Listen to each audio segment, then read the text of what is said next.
bonsoir à toutes et à tous, bienvenue premier numéro de la semaine bu seen émission bi nga xam ne yéen a ko tàmmal seen bopp di le rendez-vous de Sénégal 7. C'est reparti pour une heure de direct pour waxtaanee lépp rek loo xam ne ñenn wàllum tolluwaayum réewum Sénégal, surtout wàllum les affaires politico-judiciaires. Tey nag waxtaan bi nag dina yaatu ndaxte dinañ waxtaanee li nga xam ne mooy la déclaration bu politique générale bu premier ministre bi nga xam ne mën nañu wax ne mu ngi daw suba ba tey au niveau de l'Assemblée nationale.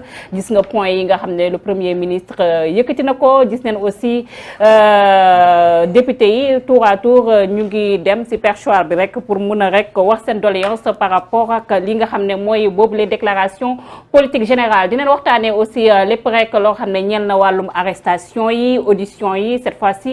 Kii nga xam ne moo nekk capitaine Touré nga xam ne turam fës na bu baax si lii nga xam ne mooy mbirum Adji Sarr, Ousmane Sonko mun nañu wax ne tey jii moo nekk face au juge. Dinañ waxtaanee aussi la situation aussi sociale du pays. Nañ ko wax Sénégal fu mu toll nii bien vrai que le président de la République Macky Sall indi woon ay coppiteef par rapport ak li nga xam ne moom la tuddee wàññite fi nga xam ne opéré woon na ko si wàllum loyer bi ak li nga xam ne dund bi, mais dafa mel ni comme yooyu les wàññi ay effet d'annonce rek la si Sénégalais yi seetlu. Yooyu les points yëpp j'ai le plaisir d'en discuter aujourd'hui avec monsieur Aliou Sané, moom la nga xam ne moo nekk coordinateur bu mouvement Y'en a marre. Salaamaaleykum grand Sané. waaleykum salaam Diap bi tey maa ngi lay nuyu di la jaajëfal. di kontaan torop sama teewaay encore une fois. ci sa plateau bi di nuyu bépp internaute bi ñu seetaan à travers Sénégal 7. Merci beaucoup grand Sané. Comme ni ma ko waxee woon rek samay ndox lu kaddu tey nag l'actualité xaw na riche ndaxte dossier politique yaa ngi fii, dossier judiciaire yaa ngi fii avec ses auditions, ses arrestations. Dinañ waxtaane aussi wàllum situation réew mi si wàllum panier de la ménagère. Tey jii nag le premier ministre Amadou Ba gannaaw rek bañ ko tabbee foofule si bopp li nga xam ne mooy gouvernement bu Sénégal, yi député yi ñu loon ko xaar si assemblée nationale. Tey nag mu yëkkati ay points wax par rapport nga xam ne li moo nekk orientation politique bi nga xam ne fas yéene na ko amal moom ak ñi nga xam ne mooy membre du gouvernement bi. Wàllum équité sociale ñëwaat na, wàllum souveraineté alimentaire ñëwaat na, wàllum économie ñëwaat na. mu mel ni comme le premier ministre dafa rek suivrat pas yi ñi nga xam ne ñoo ko fi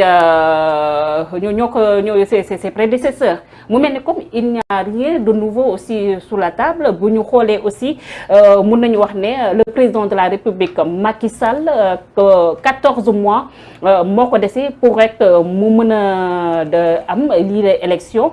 Est-ce que yaakaar nga ni projet yu mag yi nga xam ne le premier ministre ak gouvernement ngam annoncé nañ ko, yaakaar nga ni la sa faisabilité dina mën a nekk?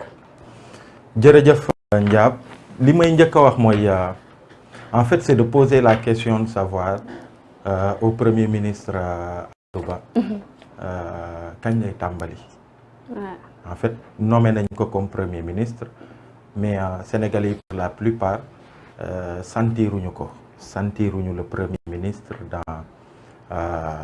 dans l'attelage de la République. Et puis sentiruñu ko, on ne sent pas le premier ministre.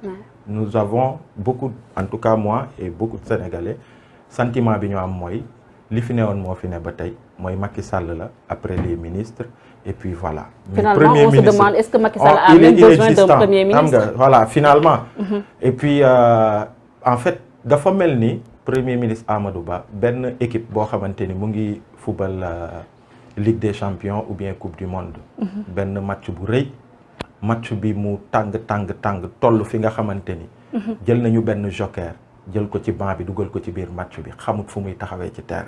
On ne le sent même pas ci jeu bi, amul benn impact qualitatif en tout cas remarqué ci jeu wu équipe am bi nga xamante ni moom la dugg. Donc impression boobu la Amadou Ba di joxe actuellement. Donc du coup moo tax je dis quand est-ce qu'il commence. Des déclarations de politique générale bi nga xamante ni c'est juste tradition républicaine là, que mu ñëw présenter wu devant les députés, ñu ngi en pleine session, amul sax incidence torop sur budget bi nga xamante ni dañ koy session budgétaire bi ak yooyu. Bu fekkente ni ça permet de prendre ses marques pour que enfin mu mën a jublu ci liggéey bi nga xamante ni moom moo tax ñu tabb ko bon c'est tant mieux. Encore que li war a gën a mën a li war a gën a tax mu gaaw mooy je pense que ci histoire du Sénégal premier ministre bi nga xamante ni horizon temporel bu limité bu clair ñëpp gis ko comme moom ci situation bi mu nekk je pense que bu amee sax bëriwul parce que ñu ngi ko nommé tey jii nii ñëpp xam nañ ni nguuru Macky Sall bi en février 2024 Macky Sall il aura terminé moom mooy le dernier premier ministre de Macky Sall donc fi mu ne nii daanaka 12 mois la am parce que ou même moins de 12 parce que bu ñu duggee ci mi-2023 rek ñu ngi ci campagne ñu ngi vers une année ay élection présidentielle donc li mu am ci temps bariwul et j'espère que déclaration de politique générale bi nga xamante ni xoolaguma ko seetaanaguma ko parce que depuis ce matin jotuma toog pour xool ko mais j'imagine que y a rien de nouveau sous les tropiques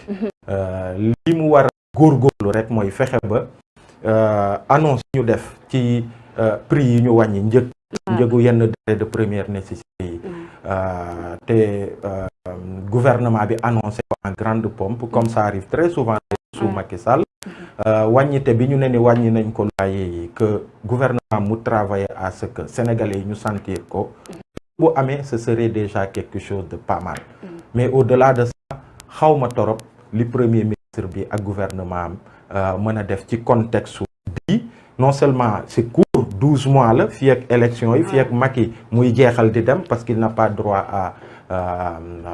à une troisième candidature mais au-delà de ça ñoom sax nguur gi moo créé les ingrédients d'une situation de tension nga xamante ni favoriser wul sax liggéey la situation n'est pas sereine actuellement au Sénégal avec toutes les arrestations avec ce flou sur la question de la candidature de Macky Sall donc ingrédients yooyu yëpp boo leen boolee du yomb ci moom voilà mais on attend de voir mais grand est-ce que duñu nihiliste un tout petit peu bu ñu waxee carrément mënuñoo xaar dara par rapport ak li nga xam ne mooy gouvernement bu bees bu ñu gisee carrière kii nga xam ne moo nekk capitaine bateau bi mun nañ ko waxee loolu c'est Amadou Ba voilà il a été ministre des finances de l'économie et des finances nekk li nga xam ne mooy ministre des Sénégalais de l'extérieur nekk koo xam ne mun nañu wax ne si wàllum fisc wàllum ut xaalis ak yooyu noonu il faut rappeler inspecteur des impôts et domaines la woon nekk na koo xam ne voilà gis nga il est assez outillé quand même gis nga kenn naa tabewut ay compétence am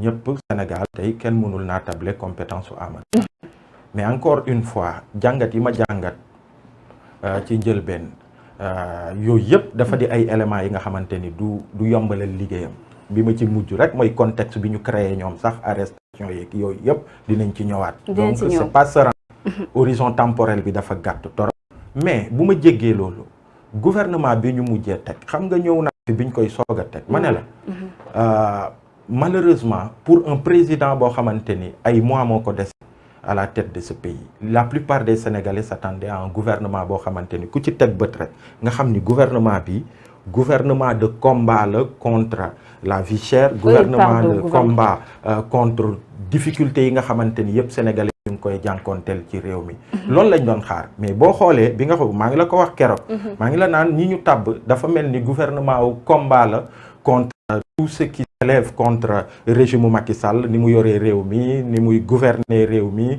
injustice bi état wu démocratie bi gouvernement la de répondeurs yi nga xamante ni ils sont venus pour aller se battre contre l'opposition contre les activistes nekk ci télé yi di daggasante ak yooyu ak yooyu mais une semaine après bi ma fi jógee rek taxawaayu ministre yi ñu tabb bi ñu commencé seeni sortie rek ça a éclairé cela et dafa gën a renforcer crainte bi nga xamante ni man amoon naa ko oui la plupart ci loolu lañ nekk voilà da ngay xool même ci député yi même ci composition wu waa APR la plupart des députés tey mouvance présidentielle parfois man j'ai eu le sentiment que ma ne Macky Sall peut-être que day saboter xam na ni day dem par A ou B day dem ak nu munti demee dina dem jeexal na léegi muy saboter parce que ñenn ñi quand je les vois ñu taxaw ci perchoir bi kaddu yi ñu fay jibal ak comportement bi ñuy am assemblée je me demande parfois est-ce que vraiment c'est pas du sabotage. Donc Ndiap, c'est pas du nihilisme, mais c'est une lecture réaliste de la situation qui prévaut actuellement avec le président Macky Sall, son gouvernement, son premier ministre. Boo defoon micro-trottoir nga demander Sénégalais yi. Je pense que la plupart opinion bu pessimiste boobu la ñuy am sur ça. On nous annonce aussi une croissance à 2 chiffres si 2023. La croissance ne se mange pas. 10%. Non, c'est des chiffres. La plupart des économies. Comment ça? C'est bonne base que la croissance ne se mange pas? Non, ça ne se mange pas.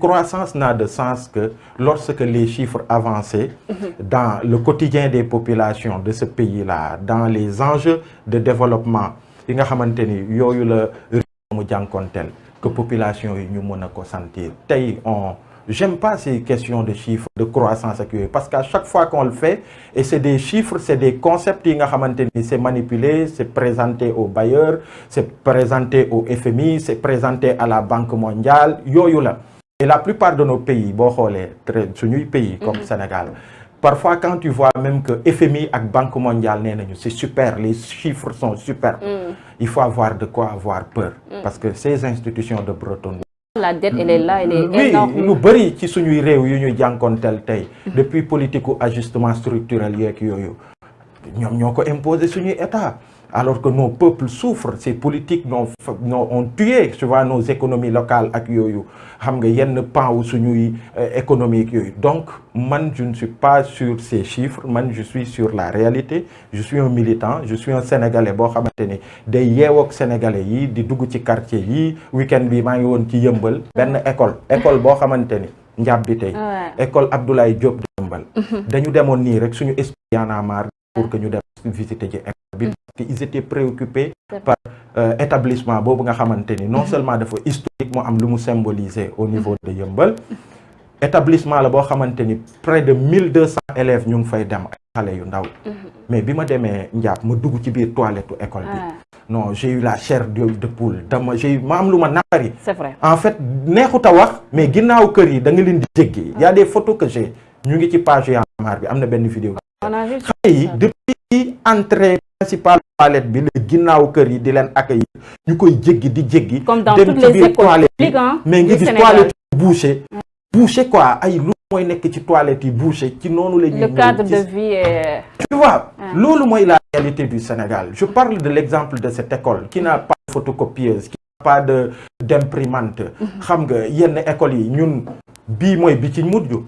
Et ñun ñu mën ak suñu esprit Y'en a marre local def ay cotisations à l'interne du mouvement ñu dem ñu mobiliser wu tay ji ni alhamdoulillah xalé yi ñu ngi bëgg di dem ci toilette école bi di fa def seeni besoins et même le corps professoral, mais au-delà de ça ay bac à ordures aussi école bu mel non am ñetti bac à ordures alors que il y a 1200 élèves donc ñu jéem jënd ay barigo dagg ko tegal leen lolu c'est cette école. Mais pendant ce moment, c'est juste pour vous conforter si li ngay wax Grand Sané à chaque fois ni yokk li nga xamné mo nek suñu budget éducation nationale. Mais oui. Donc xaalis bobu yëpp fan lay jëm. Mais il faut voir, il faut demander ça au président Macky Sall bi ñëw au pouvoir ak benn esprit bi nga xamanteni mo accompagner mu ñëw Sénégalais yëpp ne ko tabb nañ la jox nañ la carte blanche pour que nga soppi ni ñuy yoré suñu réew.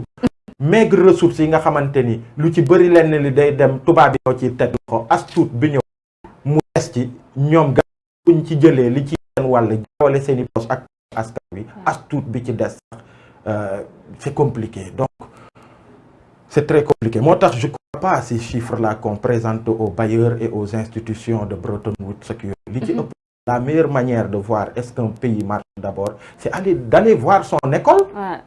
Aller dans ses hôpitaux. C'est marché. C'est marché avec eux. Il n'y a pas donc et donc vraiment c'est un cri de cœur. Et dès qu'on a terminé à Yeumbeul, il y a plein d'écoles qui nous appellent. On n'est pas l'État. Nous sommes citoyens là ñu xam nga dañuy góorgóorlu xool suñu doole ñëw mobiliser wu man keroog samedi bi yëpp maa nga fa samay doom ay Y'en a marre yëpp ñu ñëw def li ñu mën dem. xam nga loolu lañ defoon aussi Thierno Salif Ndongo bu Gounass une école boo xamante ni xale yi ay xale yu ndaw bu ñu xëyee 7 heures ñuy ñëw seeni waajur ni loxo jotut seeni ginnaaw. bu ñuy xëy di dem jàngi duñ sax ndekki.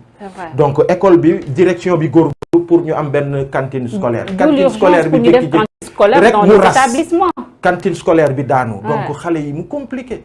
ñu dem foofu on s'est mobilisé ñi ay ciment ñi Y'en a marre yu nekk Bordeaux def ñu ci ñu ñëw defar ay briques ñu ñëw tabaxal ko suñ bopp ak ay maçon. toilettes yi aussi baaxul woon Salif Ndongo ñu jéem ko réhabilité et tout xam nga école Sam Notaire aussi problème mu toilette c'est un vrai problème c'est un vrai problème parce que école Sam Notaire aussi bu école élémentaire la amul woon toilette xale yi bu récréation jotee wala dañuy dagg seeni cours dugg ci biir kër yi pour dem defi seeni besoin école boobu aussi c'est ce problème on s'est mobilisé là-bas aussi pour dema xool nu ñu def pour que toilettes yi mu baax par la grâce de Dieu foofu aussi toilettes yi baax na mais ñun citoyen la ñu état moo war a def loolu mais état se désengage ba pare ñu ne nu mu tuddati en fait il y a beaucoup de compétences qui sont transférées aux municipalités sans parfois leur donner les moyens pour pouvoir atteindre leurs objectifs. L'acte 3 de la décentralisation.